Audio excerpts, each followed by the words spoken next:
nosso segundo vídeo sobre Alta Idade Média, né, ou Idade Média Ocidental, na fase inicial, basicamente aí o século V ao século X, tá? E se eu não me engano, a última coisa que nós vimos aí foi, então, onde nós paramos, né, foi a economia feudal. Perfeito?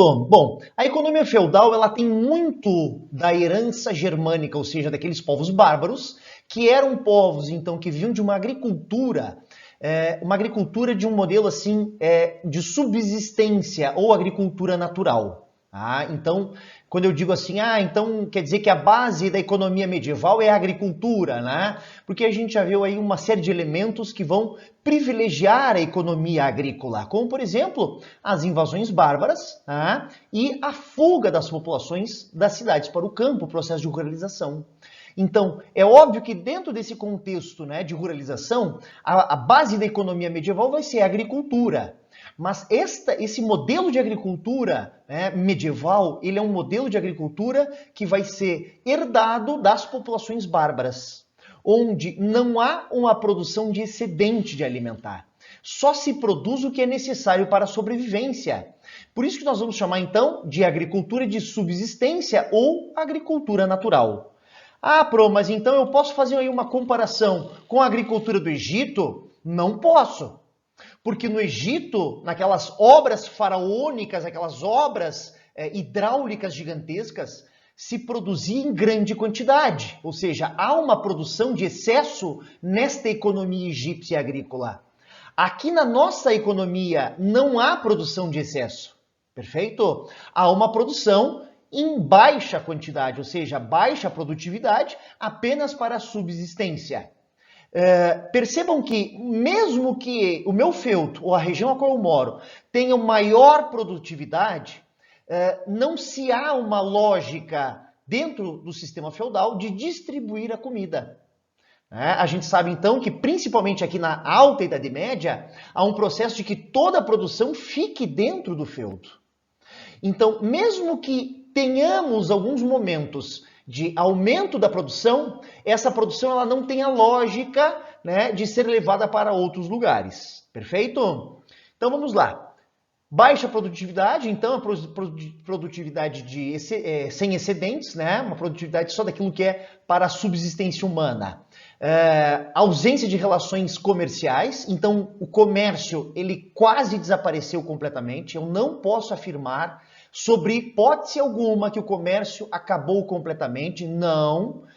Ele quase acabou, ele perde importância de forma muito significativa, principalmente se nós diferenciarmos o norte da Europa em relação ao sul da Europa. O norte da Europa se tem muito menos comércio, ou seja, menos intenso esse comércio, do que nós temos, por exemplo, na área mediterrânea, mais ao sul, né, da Europa, onde há a presença de uma marinha bizantina, onde as relações entre Oriente e Ocidente ainda se dão principalmente pela cidade de Constantinopla. Tá? Nós temos que pensar, então, justamente isso. Né? A baixa produtividade vai fazer com que o comércio também diminua. Por quê? Porque se a menor disponibilidade de bens, ou seja, a menor disponibilidade de produtos agrícolas, menor vai ser o comércio. Por que eu vou comercializar se não tem bens suficientes para serem comercializados? Não há processo de excedente, não há o que comercializar. Então o comércio também ele acaba diminuindo. Não só o comércio, né, quase desaparece, mas o uso das moedas. Por isso a gente vai chamar então de uma economia amonetária. Aqui o A ele tem um prefixo de negação, ou seja, o não uso de moedas. Mas assim como o comércio, eu não posso afirmar sobre hipótese alguma que o uso de moedas desapareceu completamente. Não desapareceu completamente. Perde importância de forma significativa, assim como o comércio.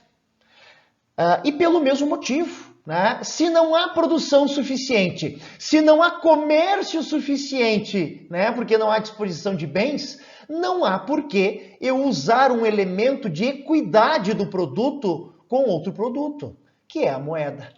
Então, o uso de moedas também ele se extingue quase que completamente, né? Lembrando vocês que algumas regiões ainda vão manter os metais principalmente os preciosos, como forma de acúmulo de capital, ou seja, de guardar dinheiro, tá? Porque o Hilário Franco Júnior, que é um historiador que fez um manual sobre história medieval, ele vai dizer o seguinte: a moeda tem 3 usos, tá? A equidade, né? Ou seja, a equivalência do valor do produto em relação a alguma coisa, no caso a moeda, né? A questão da troca, né? A moeda ela é feita para se fazerem trocas comerciais entre as pessoas, e a terceira função da moeda seria então o seu armazenamento.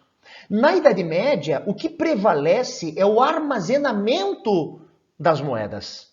E as outras funções, como a equivalência ou as trocas, a utilização das trocas, elas são praticamente, né, inexistentes durante esse período. E aqui eu trouxe para vocês um pedacinho, né, do nosso amigo, então, do nosso amigo Hilário Franco Júnior, onde vai dizer que a exiguidade da produção é que determina a exiguidade das relações monetárias. E o que quer dizer isso, Rafa? Então, a baixa utilização das moedas se dá pela baixa produtividade. Então, a exiguidade, a escassez, né, ou a diminuta produção é que vai estabelecer a diminuta utilização das moedas. Bom, então esses feudos, eles são praticamente unidades autossuficientes, né? Ensimesmadas, fechadas para dentro de si. Pouquíssimas coisas e recursos vêm de fora do feudo, né? A ideia é de que esses feudos são autossuficientes, são unidades produtivas autossuficientes. Isso quer dizer que pouquíssimas coisas vêm de fora. Um dos elementos, né, de muito valor aí na Antiguidade e também na Idade Média é o sal. Então, o sal é um dos poucos elementos que vem de fora do feudo. Perfeito? Por quê? Porque as pessoas se fecham nesses feudos. Inclusive, se vocês pegarem aí o livro do Hobbit, quem aí leu na adolescência ou até na vida adulta, né, vocês vão ver que o Hobbit, ele é um típico ser, né, um indivíduo do sistema feudal. Então ele relata no livro, por exemplo, a fantasia dos hobbits ao sair do condado, né? A grandeza das histórias dos hobbits que saíram do condado. Então era muito incrível sair do condado. Isso fazendo uma referência à Idade Média, a esse processo de ensimesmamento, né? Se é que existe essa conjugação verbal, mas o ensimesmar, o voltar-se para dentro, é uma característica muito gritante da Idade Média, né? Então viagens eram inseguras, ninguém viajava. A chance de ser capturado e escravizado numa viagem era muito grande. Então as pessoas se fecham, né? Como se fosse uma grande quarentena à Idade Média, tá? E a sociedade feudal é muito simples de se compreender. Ela é partida em 3, né? Ela é dividida em 3 estamentos ou 3 ordens, né? Alguns historiadores, como por exemplo já citado Hilário Franco Júnior, vai chamar então de sociedade de ordens, porque o que define a tua função terrena é de ordem divina, é Deus que define qual é a tua função na Terra, tá? Então isso seria uma sociedade de ordens, né? Uma sociedade onde a posição social, né, o local onde eu estou na sociedade, é de ordem celeste, é de ordem divina. Tá? Aqui eu tenho uma outra sociedade de ordens, a função terrena é de ordem divina, então a função que eu exerço na Terra, né, o setor da sociedade a qual eu faço parte, ela é de ordem divina. Então a função que eu tenho, ser servo, ser militar ou ser padre, essa é uma função que quem estabelece é Deus. Então, negar a tua função seria negar Deus. Então, a igreja então, ela justifica o posicionamento social, ela não acredita na desigualdade, ela não aceita a desigualdade, apesar da sociedade medieval ser uma sociedade muito desigual. A Igreja Católica ela vai, né, virar as costas para essa desigualdade, na tentativa de unir, de unificar os setores, né, através de uma reciprocidade entre setores da sociedade. Basta nós vermos aí os senhores feudais e as suas relações de vassalagem, de fidelidade, né? Isso é uma forma de reciprocidade. A relação entre um senhor e um servo. O senhor concede o Senhor concede terras e proteção, o servo devolve em trabalho e produção. Então, a Igreja Católica vai bater muito nessa tecla, né, da reciprocidade, das funções, da ajuda mútua que se estabelece entre os indivíduos, mas assim, de criar coesão, de criar unidade entre elementos. Então, como é que ela faz essa unidade? Como é que ela traz essa unificação, essa formalização, né, dos setores sociais? Ela faz isso através de um aparato ideológico do pensamento religioso, né, dizendo que a tua função na terra é ser trabalhador e pagar para o senhor feudal, foi Deus que te deu isso. Então, tu não pode questionar quem tu é, tu não pode questionar, né, o setor da sociedade ao qual tu faz parte, e a tua função social não podem ser questionadas. Porque questionar a função social é questionar Deus. Perfeito? Então, a sociedade feudal é dividida em três. Tá? Vamos supor que tem uma pirâmide aqui. Tá? No topo da pirâmide, quem que nós temos em primeiro lugar? Nós temos o clero, tá? A instituição mais poderosa da Idade Média, porque a Igreja Católica é detentora dos poderes do céu e da terra. O poder atemporal, o poder ideológico, né, do céu, do divino, na ordem celestial, e o poder terreno, né, grandes quantidades de terra, poder político. Então ela é a instituição mais poderosa. Abaixo da Igreja Católica, mas também compondo a nobreza medieval, nós temos a nobreza. E qual que é a função da nobreza? É proteger a sociedade. A principal atividade dos senhores feudais é a técnica das armas, é a tecnologia das armas, e a defesa que se estabelece entre esses senhores feudais, um ajudando o outro na defesa, e eles entregando aos servos essa defesa junto com a terra. Então essa é a principal função da nobreza, é ser belatore, né? Fazer uso das armas, né? Fazer o uso das armas e da proteção da sociedade.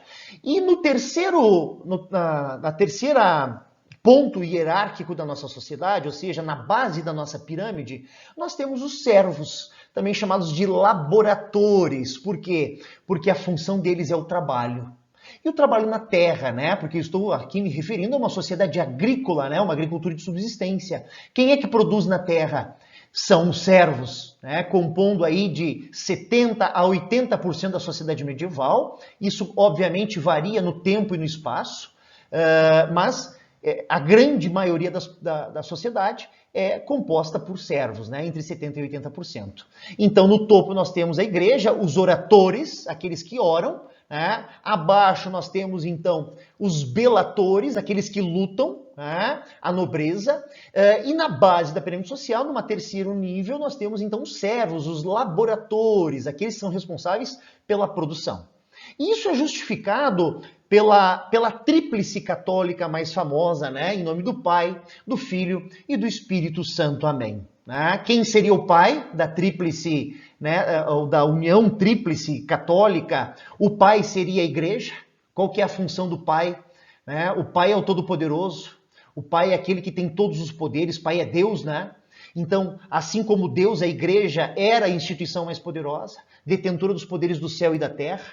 Então, ela é o pai. O filho, quem que é o filho? Filho foi Jesus, Rafa, que morreu na cruz para nos salvar. Inclusive, hoje é domingo de Páscoa, né? Seria a ressurreição. Então, qual que é a função de Jesus? A função de Jesus é morrer na cruz para nos salvar. Quem é que salva a sociedade medieval? Quem é que protege a sociedade medieval nas lutas e com um aparato técnico, bélico, militar? É a nobreza. E aí, em nome do Pai, do Filho e do Espírito Santo, qual que é a função do Espírito Santo? Na tríplice divina católica, o Espírito Santo é responsável pela produção da obra, né? E quem produz a riqueza na Idade Média são os servos. Então, em nome do Pai, do Filho e do Espírito Santo, essa tríplice sagrada, ela é constituída por claros elementos sociais. O clero, o Pai, nobreza, Jesus, e os servos, o Espírito Santo. Perfeito? Então, é isso que a igreja faz muito bem, é trazer unidade, reciprocidade, né, entre elementos sociais, negando dessa forma a desigualdade, a grande desigualdade que existia na Idade Média desse período. Perfeito?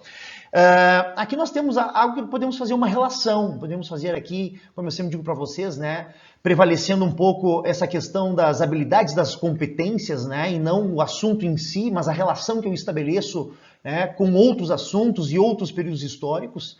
Essa relação entre presente e passado, ou períodos históricos diferentes, ela é muito importante, né, ela tem uma demonstração de inteligência, né? E aí, se nós formos ver o Enem e grande parte dos vestibulares, sempre tem essas relações, né? Então, eu vou tentar estabelecer uma relação aqui com vocês. Karl Marx, na sua teoria marxista, ele é um grande crítico da Igreja Católica, inclusive dizendo que a Igreja seria o ópio do povo. Karl Marx, assim como um teórico da luta de classes, né, ele vai dizer então basicamente que é necessário que setores mais privilegiados, ou seja, setores mais ricos, briguem com setores menos privilegiados, e disso a história, dessa dicotomia, né, dessa briga entre ricos e pobres, a história vai se modificando, né? Então a luta de classe seria o motor da história. Tá? Por que então que Karl Marx é contra a igreja? Porque a igreja e a ideologia católica medieval, elas não permitem que o servo questione a situação de vida em que se encontra. Tá? Provocando o que o Karl Marx chama então de luta de classes. A igreja católica, ela proíbe, ela abafa a luta de classes. Por quê? Porque ela vai dizer, meu querido, tu é servo, tu é pobre e tu tem uma vida muito ruim. Porque Deus te deu essa vida. Deus te deu essa funcionalidade. Se tu não aceitar ou questionar a tua vida, que não é muito boa, você estará questionando Deus. Então as pessoas, elas se confortam com a situação de vida em que se encontram. Né? Elas não questionam a situação de vida em que se encontram e não levam à luta de classes. Então, é por esse motivo que Karl Marx, então, luta contra a religião cristã como um elemento de dizer, olha, eu sei que a vida de vocês é muito ruim, né? 70% da sociedade a vida é muito ruim e 20% a vida é ótima. Né? A vida é cheia de prazeres, cheia de luxo. E aí? O que faz as pessoas aceitarem essa desigualdade? Seria o aparato ideológico da religião. Perfeito? Por isso, então, uma sociedade de ordens, né? O que define a posição social seria, então, a ordem celeste, seria, então, a função divina.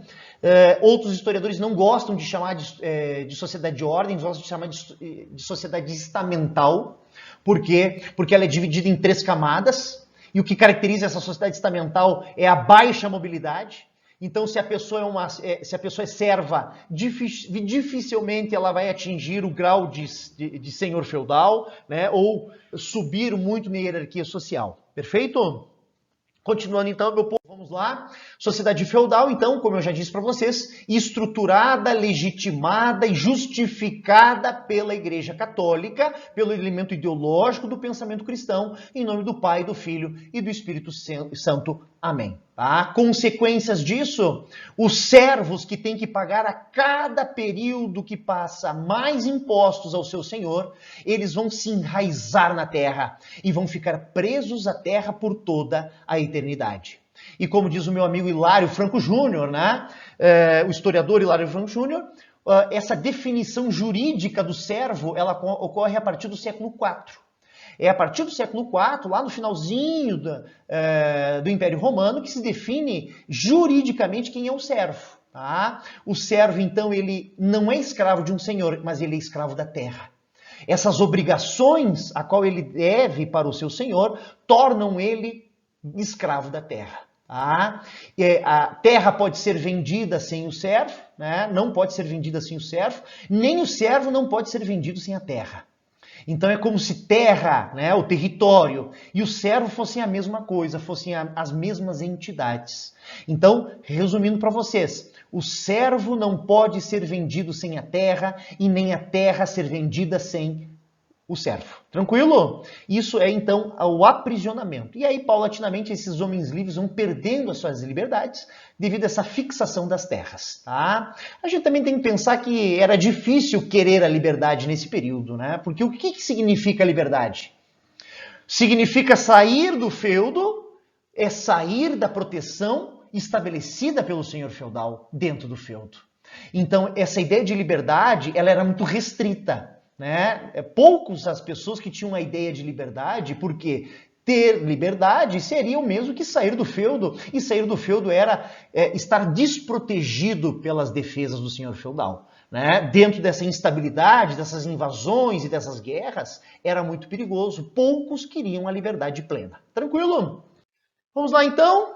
Aqui nós temos outros elementos sociais de menor importância, mas que às vezes caem nos vestibulares e os alunos acabam se perdendo. Tá? Nós temos um outro setor da sociedade chamado os vilões. Né? Os vilões, eles basicamente são a mesma coisa que os servos, só que eles têm mais liberdade. Inclusive de deixar a terra do senhor e procurar um novo senhor para estabelecer novas relações de servidão. Tá? Então, é claro que a grande maioria dos trabalhadores não eram vilões. A grande maioria dos trabalhadores eram servos. Mas existia também essa modalidade social entre os servos, que eram os vilões, homens livres, que deviam ao senhor obrigações menores do que a dos servos, tá? E não estavam presos à terra, podiam deixá-la procurando um novo senhor. Tá? Rafa, escravos tem? Também temos escravos na Idade Média. Né? Apesar de também serem poucos, existem escravos. E a melhor resposta para isso é nós pensarmos que a Idade Média, ela advém do Império Romano, ela provém de elementos romanos. Né? A Idade Média, ela ocorre, a Idade Média feudal ocorre dentro de o que era antes o Império Romano. E o Império Romano é modo de produção escravista, a mão de obra mais significativa e importante do Império Romano era a mão de obra escrava. Então há resquícios de romanidade dentro da Idade Média feudal, é claro que existem, mas esses escravos vão a cada ano que passa ficar mais parecidos com os servos, ou seja, as mesmas obrigações que os servos. A única diferença das obrigações de escravos e servos é que os escravos deviam impostos um pouco maiores do que os servos. Mas na prática, né, e com o passar do tempo da Alta Idade Média, os escravos vão criando características muito parecidas com os servos. Tá? E os ministeriais, que estavam a serviço do senhor e, em geral, se ocupavam com a administração, ou seja, a burocracia dos feudos. Tá? Então, era uma espécie de mão de obra especializada dentro do feudo, que atendia como uma forma de clientela romana os senhores feudais, cuidando da parte mais burocrática e administrativa. Né? Contabilizar quantas pessoas tem, quem está pagando imposto, quem não está pagando imposto, né? Fazer as leis locais, né? As capitulares, entre outras cositas más. Tranquilo? E a igreja? A igreja católica. Já falei para vocês que a igreja é a maior instituição medieval, é a mais poderosa instituição, né, detentora dos poderes do céu e da terra. E isso os historiadores têm muita clareza do papel da igreja católica. E aí o cara olha para o Rafa e diz, mas Rafa, por que os historiadores têm tanta certeza do papel da igreja? Porque era a única instituição letrada da Idade Média. Era a única instituição que dominava as letras, que dominavam a escrita. Então, os historiadores têm muita escrita da Igreja Católica para usar de referência na reconstrução histórica nos dias de hoje. Tá? Então, é muito mais claro o papel da Igreja do que de outras instituições. Porque a Igreja, sendo a única letrada, ela vai registrar o seu cotidiano, as suas atividades. E para que os historiadores possam reconstruir a história da Igreja Católica, essa abundância de documentações, né, ela se torna importante, perfeito? Então, aqui nós temos um dos elementos do porquê que a igreja é tão poderosa. Nós temos que pensar que a igreja está ganhando poder, né, político e econômico desde o final da Idade Média. Eu poderia citar aqui para vocês o Edito Tessalônico e o Edito de Milão. Né? Um deles torna a igreja oficial, a outra liberta o culto do cristianismo. Né? Então, eu tornei, através desses éditos lá do século IV, né? Lá do final do Império Romano, eu tornei a Igreja Católica oficial, e isso, a Igreja Católica está ganhando em poderes. Né? Depois a gente vai ver a aliança que a Igreja Católica estabeleceu com reis bárbaros, né? Com nobres bárbaros, e aí nós temos aqui Clovis dos francos, né? O rei dos francos, é o primeiro rei bárbaro a se converter, né, ao cristianismo católico. E ele vai criar, então, uma força tão grande com Carlos Magno do Império dos Francos, que eles passam a obrigar outros povos bárbaros a também se converter. Essa conversão dos povos bárbaros ao cristianismo dá força à igreja. Perfeito? Assim como Édio Tessalônico e Édio de Milão. Aqui também, gente, que nós vamos ver um pouquinho mais adiante, especificamente, seria então o augustinianismo político. O augustinianismo político é basicamente dizer que a igreja é mais poderosa que o poder político, que a igreja é mais poderosa que o Estado. Mas como que a igreja justifica, né, esse augustinianismo político, o fato da igreja ser mais poderosa do que o poder político? A igreja católica, lá, né, no século IV, quando os primeiros papas são instituídos, a igreja católica vai fazer um documento falso dizendo que o imperador Constantino havia entregue ou transferido o poder do império, o poder político do império para a igreja católica. Então, em base nesse documento falso, né, nasce o que nós chamamos de augustinianismo político, ou seja, a ideia de que a igreja está acima do Estado, que o poder religioso está acima do poder político. Perfeito? E a ideia de que Constantino havia transferido, né, o poder político do Estado, do imperador, que ele era imperador, para os papas. Mas isso aí a gente sabe atualmente que é um documento falso, né, utilizado pelos letrados da época, que tinham essa condição de falsificação. Então, é a instituição mais importante, né, alguns historiadores vão dizer que ela é detentora de até 2/3 da terra europeia. Não há um consenso entre a historiografia, na realidade nunca há consenso entre a historiografia, né? E isso é o que torna a história tão bacana e tão emocionante. Mas alguns historiadores vão dizer o seguinte, 1/3 das terras europeias pertence à igreja. Cara, Rafa, 1/3 é bastante, né? Então, vamos lá. Outros historiadores vão dizer que não é 1/3, são 2/3. E aí isso aumenta, tá? Então, não vamos entrar nessa discussão historiográfica, não nos interessa aqui nós vestibulandos. Agora, se for 1/3, se for 2/3, é muita terra nas mãos da igreja. Isso demonstra que a igreja católica possui um poder econômico, assim como político, né, imensuráveis, tá? E alguns historiadores aí dizendo que são 2/3 e não 1/3. Agente unificador, né, formalizador das relações, base da civilização medieval, ou seja, o exercício do controle. Isso para mim é o mais importante. A Igreja Católica define o pensamento das pessoas, a Igreja Católica define o comportamento das pessoas. A Igreja Católica, inclusive, define a sexualidade das pessoas. Como que a Igreja faz isso, Rafa? Como é que ela é tão poderosa? Através dos sacramentos. Então, quando tu nasce, quem é que faz o batismo? É a Igreja. Quando tu casa, quem é que faz o casamento? É a igreja. Quando tu morre, quem é que faz o enterro? É a igreja. Então, todas as etapas da vida humana são controladas pela igreja. E a sexualidade, como é que a igreja controla a sexualidade? Através da confissão. Um dos elementos mais clássicos da igreja católica é a confissão. Eu tenho que me confessar com o padre. Quando tu vai se confessar com o padre, tu vai contar as tuas intimidades, né, da tua vida conjugal, ou muitas vezes extraconjugal, não sei, cada um, e o padre fica sabendo, mas não só dos teus segredos conjugais. O padre fica sabendo dos segredos conjugais de toda a comunidade. E a partir do momento que ele sabe os segredos conjugais de todo mundo, ele tem um controle sobre a sexualidade da população. Na missa ele vai dizer o que está certo e está errado.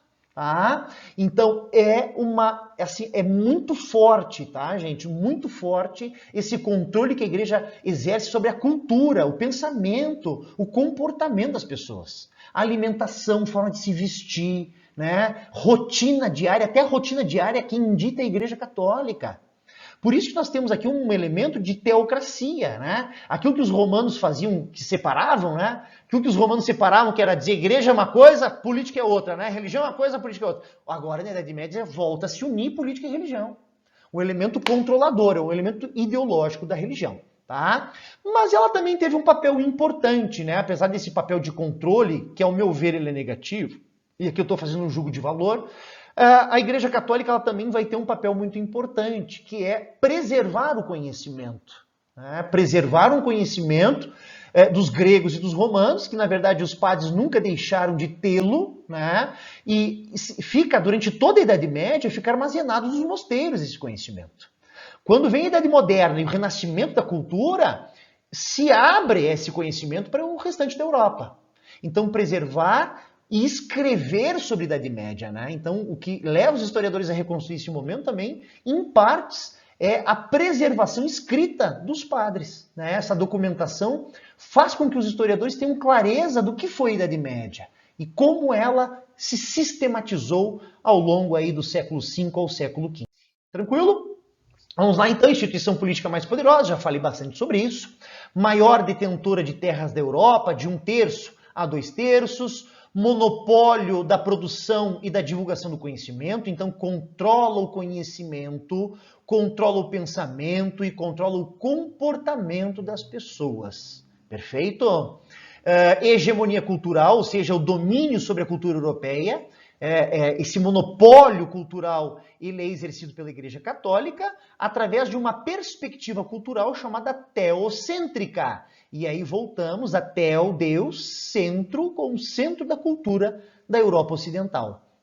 Então, o que os padres diziam, o conhecimento propagado pela Igreja era inquestionável. Ele era baseado em Deus, na fé e no dogma. Por isso que Galileu Galilei, por exemplo, foi julgado pelo Santo Ofício da Inquisição, o Tribunal do Santo Ofício da Inquisição. Ele quis dizer, para a Igreja Católica que a Terra é que girava em torno do Sol e que o Sol é que era fixo, num único local. E a Igreja disse, não, o centro do mundo é a Terra, o Sol é que gira em torno da Terra. E aí ele vai ser condenado, vai ser julgado pelo Tribunal do Santo Ofício da Inquisição e ele vai ter que, basicamente, negar o conhecimento que desenvolveu. Perfeito? Por quê? Porque o conhecimento é baseado na fé e no dogma, certo? Por exemplo, explicação de epidemia, já que nós estamos aí vivenciando uma epidemia. Peste bubônica, lá do século XIV. Como é que os padres justificavam isso? Isso aí é a fúria de Deus.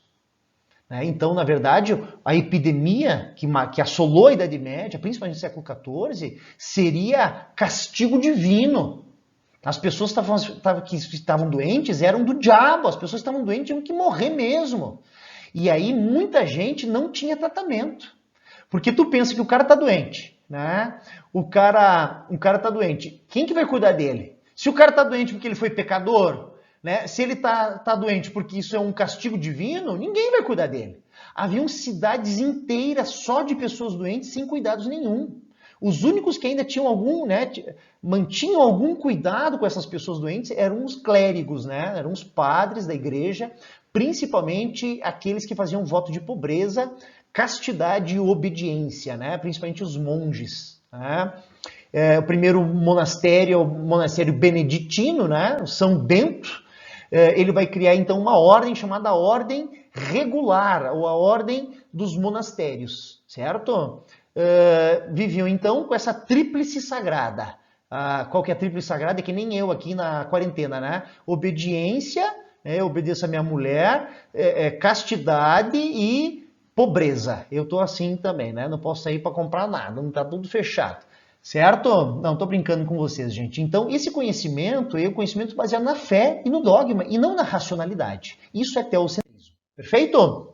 Aqui, como eu estava explicando para vocês, nós vamos dividir esse clero, ou essa igreja de duas formas. O clero regular, que é o clero dos isolados, ou seja, aqueles que não tinham padres que não tinham contato com a população, não rezavam a missa, não faziam batismo, não faziam casamento. Eles ficavam fechados num prédio público, numa edificação fortificada, antigas edificações romanas, e eles ficavam lá fechados, só com obediência, pobreza e castidade, só fazendo contemplação ao divino, Esses são os monastérios, as ordens monásticas. E aí monge vem do grego monacos, que significa isolados.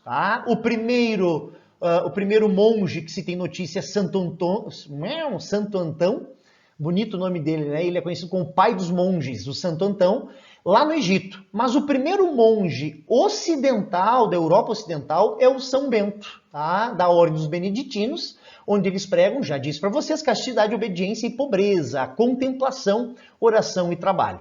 Já o clero secular é aquele que tem funções terrenas, aquele padre que vai para a rua conversar com os fiéis, aconselhar os fiéis, ouvir as confissões, fazer os casamentos, a missa, Eram aqueles que ajudavam a população, né, estabelecendo uma relação entre Deus e as pessoas. Porque essa é a ideia da Igreja Católica Medieval. Né? Só há possibilidade de ter contato com Deus por intermédio da Igreja, certo?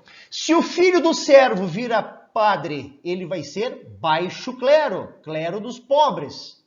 Se o filho do senhor feudal se torna clero, ele vai ser alto clero. Então, o que divide ou o que separa o alto clero do baixo clero é a origem.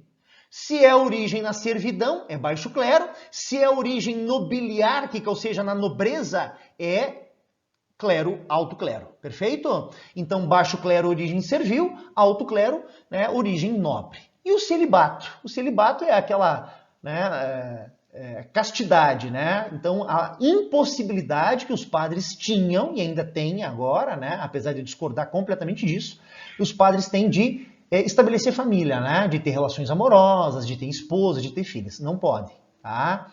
Essa é uma ideia dos nicolaítas, lá do início do cristianismo. Né? Os nicolaítas, eles acreditavam então que os padres sim, os sacerdotes sim, poderiam ter família e vida amorosa. Tá? Aqui na Alta Idade Média nós temos um porquê do celibato, nós temos um motivo do celibato. E o motivo é basicamente impedir que as terras da igreja fossem divididas entre os filhos dos padres.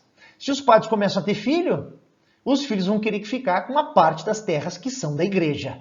E a igreja não quer dividir as suas terras, impõe o celibato. Tá?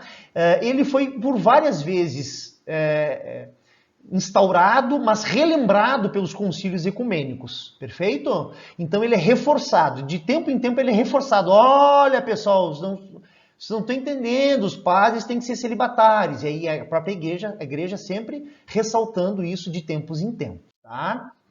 A escolástica seria, então, a tipicidade da filosofia medieval, ou seja, eu pego a teoria filosófica do Aristóteles e eu vou fundir ela com o cristianismo, com o dogma católico. Nasce a escolástica.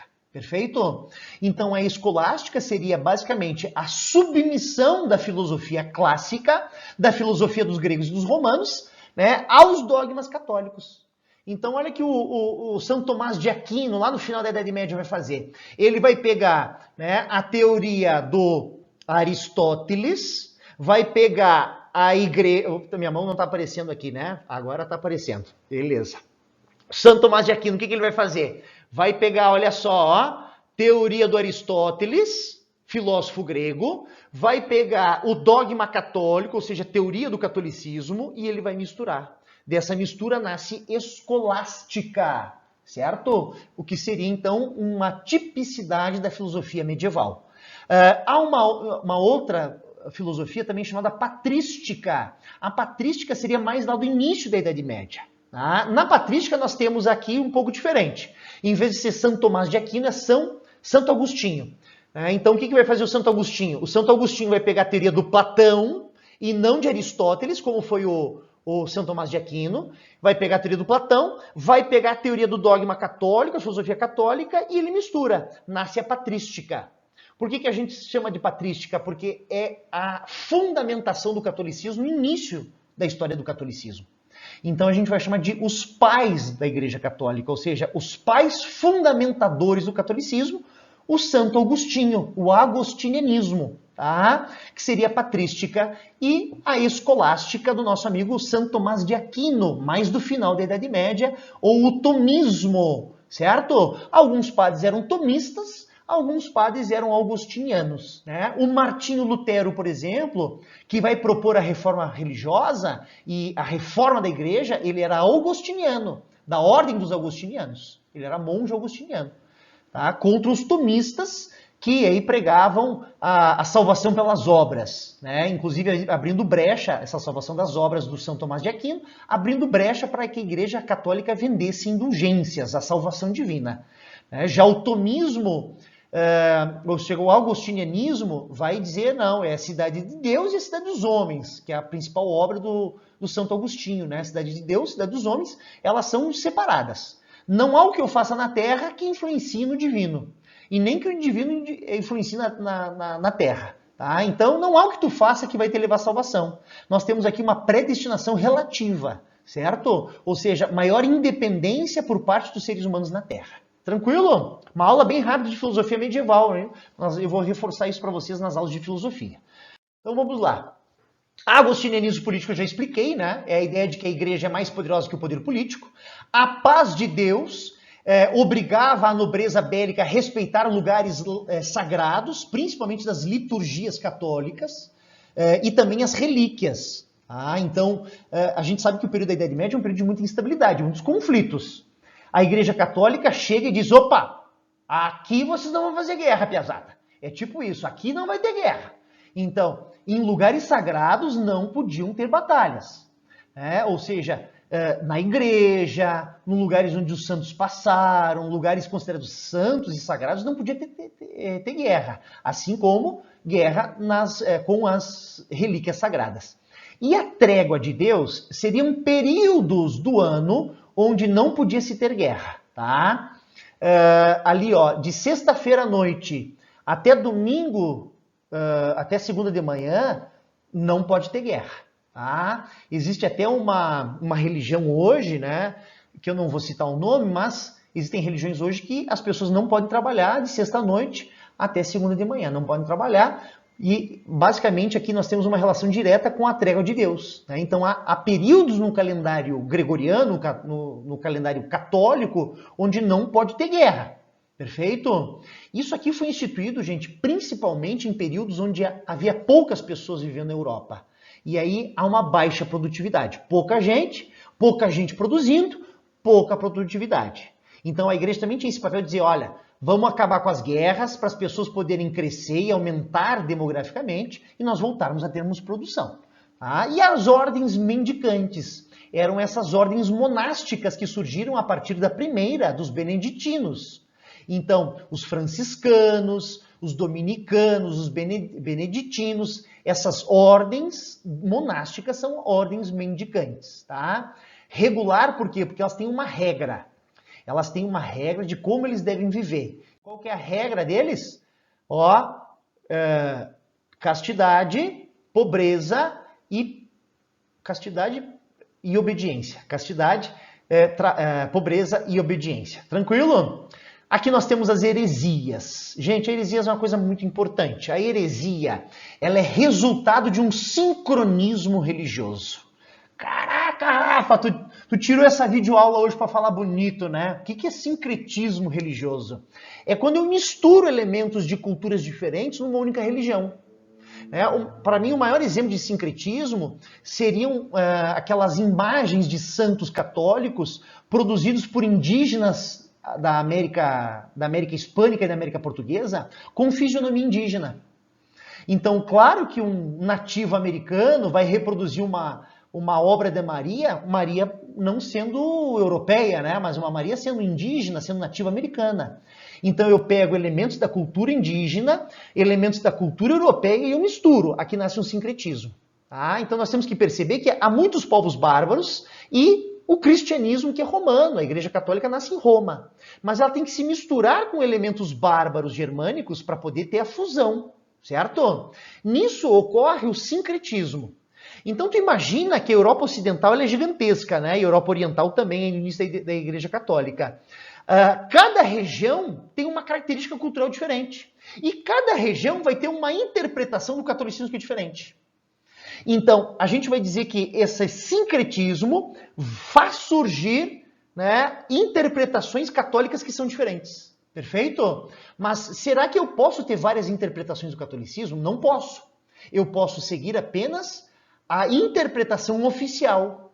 Então, essas outras interpretações que não é oficial, elas são chamadas de heresias. A heresia é, então, formas de interpretar a Igreja Católica ou o dogma católico da Bíblia. Tranquilo? Cada região, devido aos sincretismos locais, vai desenvolver uma forma interpretativa diferente. E aí? Nascem, então, essas formas de interpretação, normalmente condenadas pelos concílios ecumênicos, certo? Então, o que a Igreja Católica vai fazer? Ela vai procurar oficializar uma interpretação, uma lógica católica, e obrigar todas as outras a serem proibidas, inclusive perseguindo as demais. Isso porque a igreja tem a função de unir a sociedade, de unificar, né, de tornar mais coeso a sociedade. Então ela precisa também unificar o seu padrão de pensamento interpretativo. E essas interpretações, elas eram definidas, como é que a igreja define a oficial e as não oficiais, Rafa? Através dos concílios ecumênicos. O concílio ecumênico, então, é uma reunião de bispos, onde eles vão decidir qual das linhas interpretativas é oficial e quais vão ser condenadas. Tá? Foram várias. O primeiro concílio ecumênico é o concílio ecumênico de Niceia, em 325, e o principal inimigo a ser condenado pelo concílio era o arianismo, o catolicismo ariano, tá? Que pregava que Jesus Cristo tinha apenas uma identidade humana e não uma identidade divina, como eu já expliquei para vocês. Haviam também grupos de católicos que mudavam o dogma em regiões da Europa, principalmente na França. Tá? Nós temos então os cátaros no sul da França, negavam completamente os dogmas católicos, assim como a autoridade dos sacerdotes e do Papa e da Cúria Romana. Perfeito? Esses foram duramente perseguidos pela Igreja Católica, por quê? Por causa do seu radicalismo. Já os valdenses eram mais lights, não foram tão perseguidos, mas foram perseguidos. Os valdenses, né, então enquanto os cátaros eram do sul da França, os valdenses são do norte da França. E por que chamam eles de valdenses, Rafa? Porque ele foi fundado por um tiozão chamado Pedro Valdo, que vai questionar a vida luxuosa que os padres estão seguindo em Roma, né, e nas dioceses regionais. Tá? Então essas ordens são ordens que questionam o catolicismo oficial. Então são grupos de pessoas que a partir do momento que questionam a igreja oficial e a doutrina oficial se tornam heresias ou heréticos. Quem é que persegue essas heresias? Uma instituição católica criada, né, lá no finalzinho da Idade Média, chamada Tribunal do Santo Ofício da Inquisição. Essa instituição tinha um poder jurídico, ou seja, de investigativo, policial e jurídico. Quem é que é judeu aqui? Alguém está seguindo o judaísmo? Alguém está rezando para o judaísmo? Isso é crime contra a religião. Devemos persegui-lo. Né? Devemos, então, fazer um processo inquisitório, né? Que é interrogação, tortura e, muitas vezes, morte em praça pública, no que nós chamamos de autos de fé. Perfeito?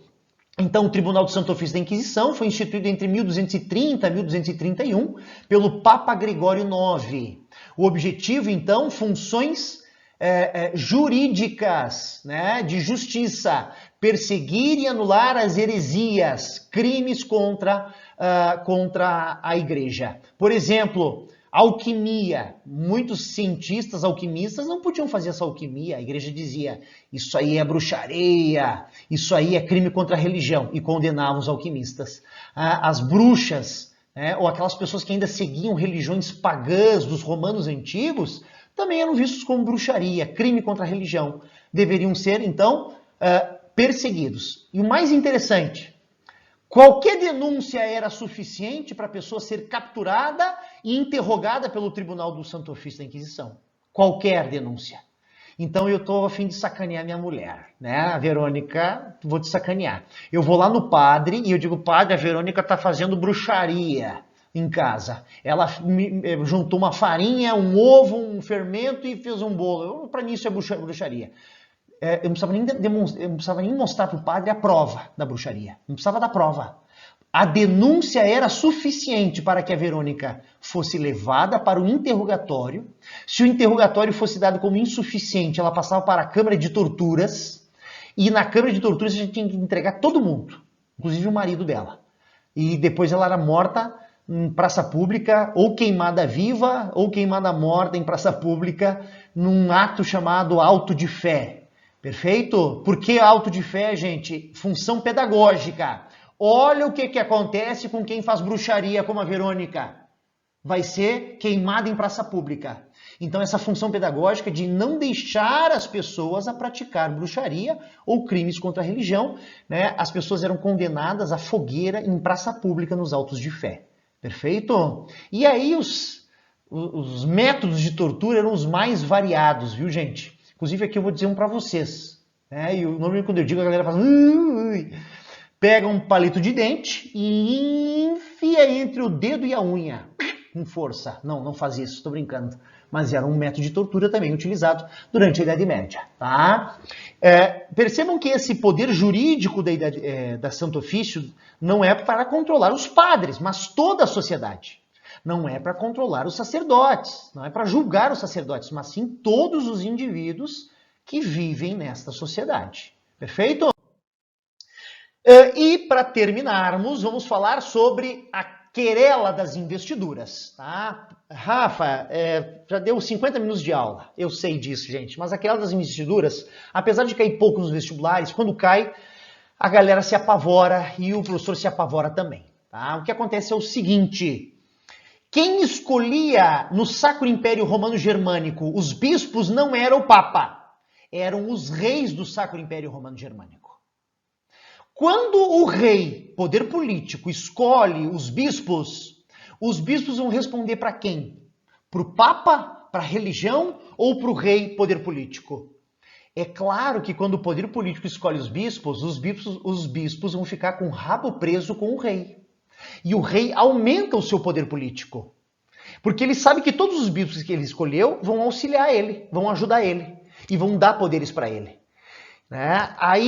Só que isso vai levar a uma coisa chamada nicolaísmo e simonia. Perfeito? Os bispos, tendo uma relação com o rei e não com a igreja, será que o bispo, será que o padre, ele vai ter uma ação moral? Será que o padre e o bispo, eles passam a ter uma relação moral com a sociedade? Não, eles passam a ter uma relação imoral. Porque eles não são mais tutelados pela igreja, eles estão agora sendo tutelados pelo imperador, dono do poder político. Então esses padres começam a ter casos amorosos, filhos, andando com prostitutas. Essa atitude dos padres terem envolvimento amoroso, desrespeitando o celibato, nós vamos chamar de nicolaísmo. Alguns padres usavam a religião para lucrar, ganhar dinheiro.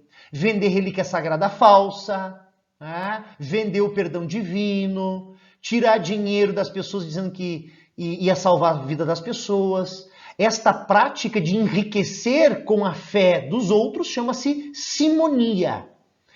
Quando os padres começam a praticar nicolaísmo e simonia, isso desmoraliza a igreja. É quando vem uma ordem francesa monástica chamada Ordem de Cluny. A Ordem de Cluny era uma ordem moralizante. Ela dizia, tá errado esse nicolaísmo, tá errado essa simonia. É preciso moralizar os padres católicos que vivem que nem vagabundos e bêbados.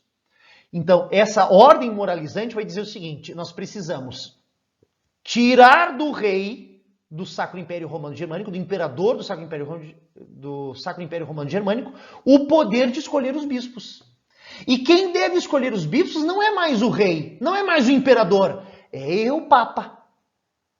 Aí eu pergunto para você, será que os imperadores vão querer deixar de escolher os bispos e deixar de constituir sua rede de proteção?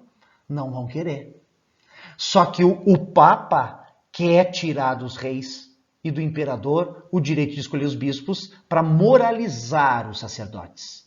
Começa aqui uma briga entre o Papa e os reis, os imperadores do Sacro Império Romano Germânico. Esta briga entre reis, imperadores e papas, nós vamos chamar de querela das investiduras. Tranquilo? Beleza. Então, como eu já disse para vocês, a Ordem de Cluny, a ordem moralizante, de criar monastérios, de criar seminários, de preparar bem o padre que atua com as populações, e condenar as investiduras imperiais. Dizia, não, quem escolhe bispo não é o imperador, quem escolhe o bispo é o Papa. E aí que nasce a briga entre eles. No final, o Acordo de Worms, quando se é feito um tratado de paz entre papas e entre papas e imperadores, o Tratado de Worms vai dizer, olha, é o seguinte, quem concede o báculo, ou seja, o poder político, a investidura política, é o imperador. Quem concede o anel e a cruz, que seria investidura religiosa, é o Papa. Então, investidura política é o imperador, investidura religiosa é o papa. E aí separa as coisas, o acordo de Worms. Tá? A investidura é o comitatus, é um senhor que entrega terra a outro senhor. Certo? Lembram dessa relação? Então, esses senhores eles podem ser padres ou podem ser leigos. Então, os senhores feudais também eram padres, sacerdotes, Rafa? Também, os senhores feudais também eram sacerdotes. A investidura religiosa é feita pelo Papa e a investidura política ela é feita pelo imperador, a partir do acordo de Worms. Tá? A nobreza chegou a apoiar o Papa, por quê? Por que a nobreza do Sacro Império Romano Germânica resolveu apoiar o Papa? Porque ao apoiar o Papa, eles tiram o poder do imperador. E o poder, quando ele sai do imperador, ele passa ou é transferido para a mão da nobreza. Então, apoiar o Papa significava aumentar o poder da nobreza, né? Diminuir o poder do rei e transferir o poder do rei para a nobreza. Tá? Motivo enfraquecimento do poder imperial. E a concordata de Worms é a paz que é selada entre os imperadores e os papas. Tá? A trégua com a igreja e, consequência, maior fragmentação do poder político. Por quê? Porque a nobreza local passa a ter mais poder do que o imperador, que antes escolhia os bispos locais. Perfeito? Tranquilo então, gente? Eu acho que é isso. Tá? O cisma do Ocidente é muito simples. Nunca confundir cisma do Oriente com cisma do Ocidente. Lembrando vocês que o cisma do Oriente é 1054, Império Bizantino. Divisão da Igreja Católica em duas. Igreja Católica Ortodoxa no Oriente e Igreja Católica Apostólica Romana no Ocidente. Aqui nós temos a instituição de dois papas. Um papa em Roma e outro papa em Avignon, na França. E, inclusive, teve um pequeno, em curto período, onde nós tivemos 3 papas. Tá? Então, mas o que é mais importante são os 2 papas que são instituídos, viu, gente? Um papa em Roma e um papa em Avignon, na França. Então, nós temos nesse período de 2 papas, eu vou chamar então de cisma do Ocidente. Tudo começa com um rei francês chamado Filipe o Belo, tá? Ou Filipe IV. Ele vai então decidir, por um período de 1309 a 1377, transferir o papado, ou seja, a cúria de Roma, para Avignon, certo? Por causa das tensões em Roma, por causa das confusões em Roma. Em 1377, o Papa Gregório XI retorna a cúria para Roma, tirando de Avignon. Tá? Quando o Papa Gregório XI morre, eles vão eleger o Papa Urbano VI. E o Papa Urbano VI era um filho da fruta, era um xarope, ninguém gostava dele. E ele se instalou em Roma. Os bispos franceses, descontentes com a eleição do Urbano VI, resolvem eleger um novo Papa, o Clemente VII. Desculpa, Clemente VII. E ele é instaurado não em Roma, ele é instaurado, né, o sua cúria, ele é instituído como Papa em Avignon. E aí fica durante um curto período de tempo 2 papas. Um papa em Roma, o Urbano VI, e um papa em Avignon, agradando os bispos locais, o Clemente VII. Tranquilo, galera? Eu acho que aqui nós encerramos.